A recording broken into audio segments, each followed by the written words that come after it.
अल्हम्दुलिल्लाहि रब्बिल आलमीन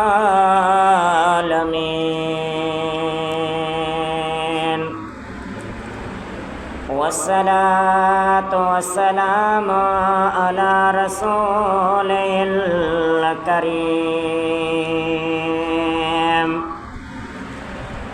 अम्मा बाद फ़अऊज़ु बिल्लाहि मिनश शैतानिर रजीम बिस्मिल्लाहिर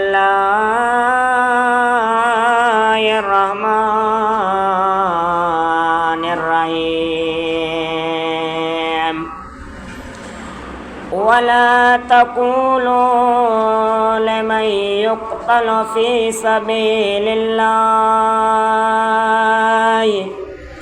अमवातुन बल अहयाउ वलाकिन ला तशऊरून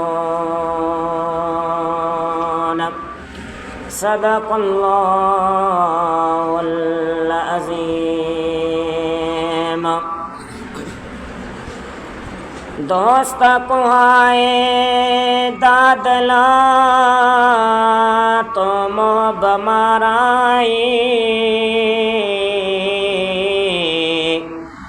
दोस्त कुहाए दादला तो मोब माराई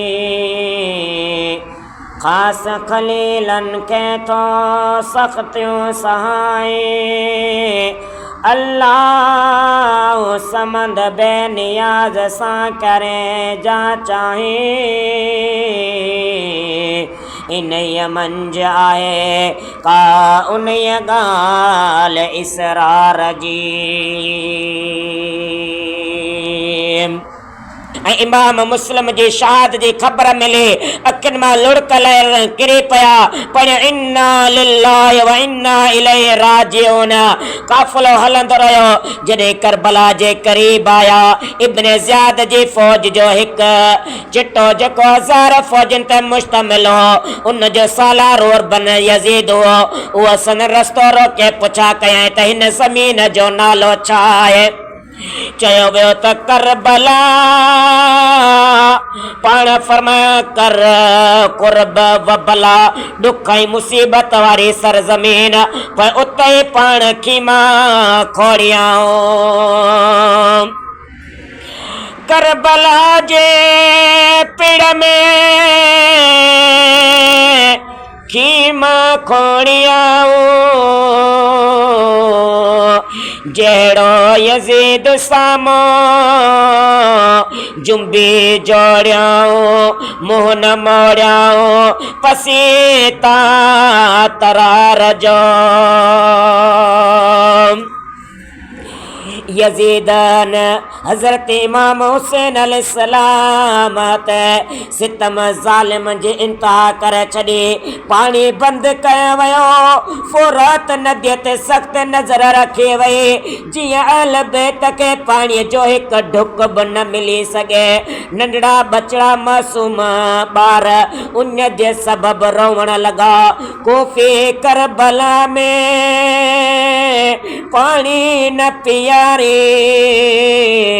उते अली शाह के शहज़ादा सारीन निकरियो निहारी चढ़ मीर मोहम्मद अरबी। नाईअ जो ॾींहं जी रात अची वई सारी रात अल्लाह ताला जी इबादत में गुज़ारियऊं साथियुनि खे सब्र जी तलक़ीन कयऊं। ॾही मुहर्रम जो ॾींहुं इमाम हुसैन रज़ियल्लाहु ताला अन्हु कोफ़ियुनि अॻियां अची तक़रीर कंदे फरमायो ए कोफ़ियो मां अवां जे नबीअ जो नवासो आहियां मां हुसैन बिन अली आहियां मुझो नानो नबी आहे ऐं बाबो अली शेर खुदा आहे अम्मा ज़हरा आहे मुझो चाचो जाफ़र तैयार आहे मां उहो आहियां जंहिंसां रसूल अकरम प्यार कंदो हुयो कुलनि मुबारकनि ते खणी घुमाईंदो हुओ। फरमाईंदा हुआ त हसन ऐं हुसैन जन्नत जे जवाननि जा सरदार आहिनि, छा तव्हांखे मूंसां जंग करण ठहे थी? रसूल अल्लाह सल्लल्लाहु अलैहि वसल्लम जिन जे हाणे इमाम हुसैन रदी अल्लाह अन्हु अकेलो रहिजी वियो, खीमे में आयो, अहले बैतन के मातम करण खां मना करे सब्र जो दर्स ॾिनऊं, पर जंग जे औज़ार पहिरें हैदरे हशमत ऐं कुवत दुश्मन मथां शेर वांगर हमला कयऊं।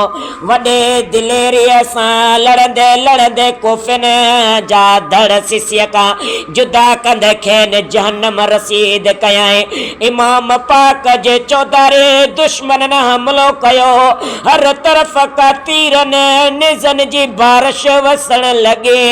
हिक बदबख्त जे ते निज़े संदन जिस्म के घाए विधो, ज़ख़्मन ते सवार खां हेठि आया, संदन गुलाब जे गुलन खां वधीक नाज़िम जिस्म रतो रत थी पियो, ज़ख़्मन सां चूर चूर हुया।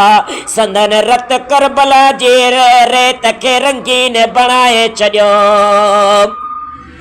शिमर मुल्लो सीने मुबारक ते चढ़ी वेठो, शिमर के चए शिमर थोरो परे थी त मूंखे निमाज़ पढ़ण ॾे, अॼु जुमे जो ॾींहुं आहे, मां निमाज़ पढ़ा। मां हुसैन सॼी ज़िंदगीअ में निमाज़ न कज़ा कई आहे, अॼु मूंखे थोरी देरि छॾ त मां निमाज़ पढ़ा, मता क़यामत वारे ॾींहुं नाना साईं ॾोरा पोॼनि। ओ इमाम हुसैन सॼी ज़िंदगी त निमाज़ पढ़े, पर करबला में कीअं तो निमाज़ विसारे छॾी। शिमर मस्त ता तलवार के काटने में, इमाम हुसैन मस्त था सिर सजदे करने में। शिमर 5 मिंट पूरा तू सब्र के अख्तियार कर, मां वुज़ू सारे मुसल्ले ते वियो पोवार कर, है मां वुज़ू सारे मुसल्ले ते वियो पोवार कर। ओ शिमर 5 मिंट पूरा तू सब्र के अख्तियार कर, मां वुज़ू सारे मुसल्ले ते वियो पोवार कर। वो फरमाइंदे ॿुधी हज़रत हुसैन रदियल्लाहु जा सीने मुबारक ता शिमर पलीत हेठि लथो त इमाम अली मक़ाम फौरन पंहिंजो सिर मुबारक ज़मीन ते सजदे में रखे पाण सजदे हालत में हुआ। पलीत संदन सिर मुबारक तन का जुदा करे छॾियो। इन्ना लिल्लाहि व इन्ना इलैहि राजिऊन। शिमर मस्त था तलवार की वार में, शिमर मस्त था तलवार के वार में, हुसैन मस्त था दीदार यार में। वो हाल ॾिसी फरिश्ता रोई पया, मलाइक रोई पया। अहिड़ो इबादत गुज़ार अल्लाह जो बंदो असां रोई ज़मीन में कॾहिं चवनि था न ॾिठो।